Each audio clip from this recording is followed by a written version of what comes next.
Hi hello ఎల్లరికం వనక్కం welcome to my channel my special journey.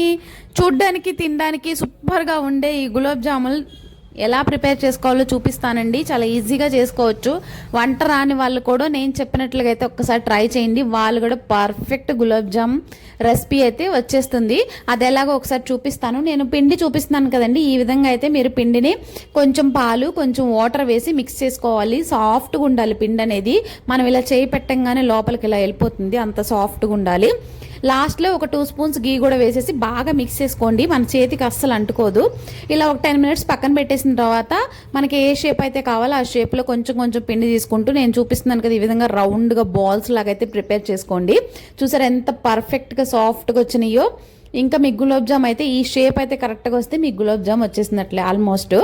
ఈ విధంగా చేసుకున్న తర్వాత ఒక ప్యాకెట్కి ఈ కప్పుతో 2 కప్పులు పంచదార తీసుకుంటున్నాను. అదే కప్పుతో 3 కప్పులు వాటర్ అయితే వేసుకుని మిక్స్ చేసుకుంటూ ఉంటే పంచదార కరిగిన తర్వాత జస్ట్ జిగురు పాకం వస్తుందండి. జిగురు పాకం వచ్చిన తర్వాత దాన్ని పక్కన పెట్టేసుకోండి. కొంచెం వేడిగా ఉండాలి పాకం అనేది, ఎప్పుడు కూడా వేడిగానే ఉండాలి, గుర్తుపెట్టుకోండి. నెక్స్ట్ అయితే ఆయిల్ పోసి హీట్ అయిన తర్వాత ఫ్లేమ్ అనేది మీడియంగా పెట్టుకోండి. మనం వేసిన ఈ గులాబ్ జామ్స్ అన్ని వైపులకి ఇలా మిక్స్ చేసుకుంటూ ఉండాలి. అప్పుడు లోపలంతా కూడా ఉడికి చాలా సాఫ్ట్గా చాలా టేస్టీగా ఉంటాయి. మనం పాకంలో నాని తింటున్నప్పుడు చాలా బాగుంటుంది. నేను చూపిస్తున్నాను కదా, ఈ విధంగా అయితే ఒకసారి మిక్స్ చేసుకుంటూ ఉండండి. మొత్తము అన్ని మంచి కొంచెం గోల్డెన్ బ్రౌన్ కలర్లోకి రాగానే మనం ఆల్రెడీ ప్రిపేర్ చేసి పెట్టుకున్న ఈ పాకంలో అయితే వేసేసేయండి.